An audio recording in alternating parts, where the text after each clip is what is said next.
Chapter 23. Spurious Waves of Love. Love and goodwill, if it's just a thought without action, is no different from you imagining taking food to feed a stray dog, and you imagine that it must be happy eating the food you give it, but you are still lying at home. The stray dog hasn't eaten your food. Do you think love energy will arise? He explained and asked. Yes, it will. I have love, you know, I replied. Are you sure you truly feel joy or rapture? Have you ever done good without intending to? Sometimes because you truly know they are in trouble, because you are sure they really need help, and you decide to help them without thinking. Is that feeling different from what you imagine? He asked. I think it's different, I replied vaguely. If that's the case, then the religious teachers who teach us to frequently radiate loving kindness, it has no effect on the world at all, I asked. If you're talking about energy effects, then certainly not. You've already witnessed that it doesn't. But if it's about making you feel good, about giving your religion something to do, because they rarely have the opportunity to face conditions that require action, because they are busy isolating themselves, far from the world, far from society, but it's still better than letting life be empty and meaningless. Don't you think? He added. Wow, you make it sound so bad. Is there no benefit at all? I asked. For me, besides having no benefit, it even causes harm, he said. Harm how? I asked curiously. Harm caused by teaching the wrong things, making people cling to the wrong things. It's like you opening a cooking school. You have many students who come to learn from you. You have your own signature recipes. The students trust you and dedicate their lives to learning your recipes. But the truth is, the recipes you give them have no nutritional value at all. And the students don't know this, and neither do you, the teacher. All the students who graduate still cook those dishes to feed their loved ones, and they even teach others to cook the same recipes. Do you think this action is beneficial or harmful? He asked. Harmful. Even if you know that it's useless, these recipes have already been spread. People have taught them to others. People have been misled into believing that they are beneficial.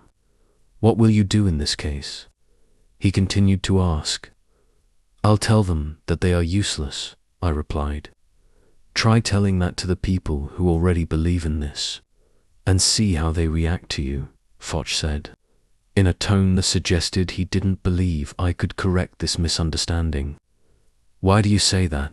I asked.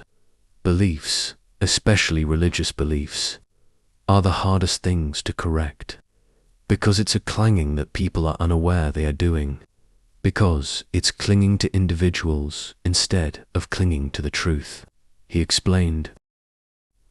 Oh, are you saying that the Buddha taught the wrong thing about radiating loving kindness? I began to suspect. How do you know that the Buddha taught that? He asked. Well, it's recorded in the Tipitaka, I replied. Did the Buddha write the Tipitaka with his own hand?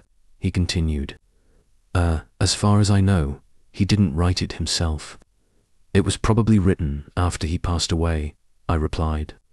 Then how can you be sure that the information they recorded is accurate, especially when the recording comes from intense faith in an individual, from customs and traditions, from the values prevalent in society at that time, from old beliefs that were already held?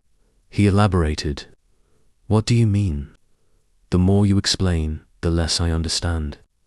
I asked because this contradicted my feelings. You can think of it this way. If you were the Buddha and you had to write your own biography, starting from your birth, do you think you would write that you were born and lotus? Flowers sprang up to support your feet, allowing you to take 7 steps? He asked. I really don't know about that, I replied. I can answer for the Buddha that there's no way he would write that. Do you know why? He emphasized. Why? I asked back. Because the Buddha is known as the Enlightened One. He knew who he was, where he came from, and he also knew who everyone on earth is and where they came from. So, he would never write anything that made himself seem special or right, anything that made people feel inferior to him. He answered, "Then why are there such records? Does that mean those records are wrong?" I asked. "What do you think?" he asked. I've also wondered how a newborn baby could walk immediately after being born from its mother's womb, and whether lotus flowers could really spring up from dry ground," I commented. "Whether it's true or not, let's set that aside for now. Just consider whether, if you were the Buddha, you would allow anyone to record your biography that way, knowing that we are all equal, that we all have the same spiritual parents, that we are all like brothers and sisters, and that we should not create class divisions. Then what causes these errors?" I continued to ask. "It's as I told you.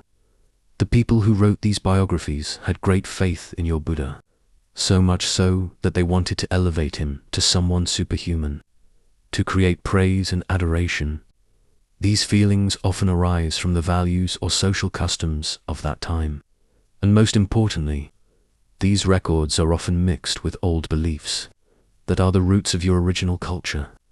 The idea of trying to turn people into gods through superficial miracles, instead of focusing on the miracle of wisdom. Even though the Buddha clearly had the miracle of wisdom, there's no need to wrap him in these superficial miracles," he further explained. "I don't know how true everything you've said is," I said, "but it makes me feel like everything we cling to, especially the recorded teachings, may need to be re-examined. This is just the beginning, and we can already analyze so much.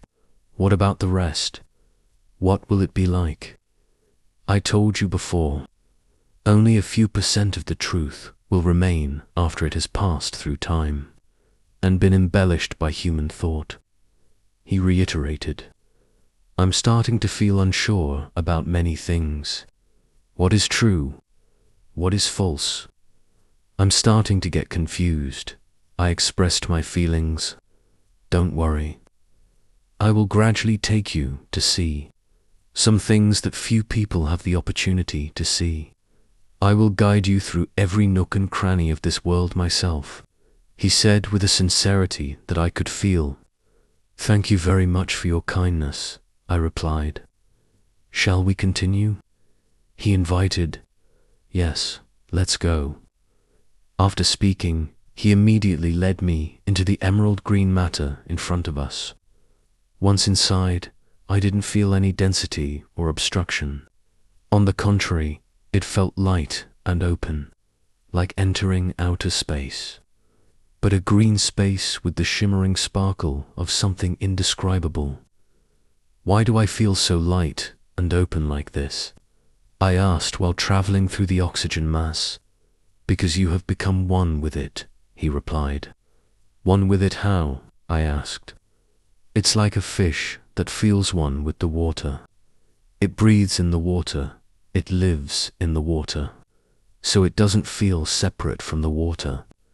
It barely even feels that it's in the water," he explained. "Is it related?" I asked. "If you are not one with it, like when you used to breathe air and suddenly jumped into water. You can't breathe in the water, so you will feel uncomfortable because you are a foreign object there. And at this time, which is a time when you are only a mind, you have no physical limitations. Oneness therefore occurs easily. You just have to not cling to anything as real, and you will be free. The mind, by its nature, has no limitations, no shape. What appears to you, such as my shape, your shape, is merely a creation of the mind," he explained. "Right now, I think I only understand about half of what you've said. I don't know if you explain poorly or if I have difficulty understanding," I said apologetically. "It's all right. This knowledge is not essential. Just listen and let it pass. Don't use it as a measure of anything in yourself. One day, you will understand everything clearly on your own. And on that day, you will realize that nothing is substantial. Everything is just as it is, he concluded, which made me feel better. Soon, Foch brought me to a place that was unlike any we had been to before. Behind me was still the emerald green matter, but what was in front of me? I didn't know how to describe its characteristics.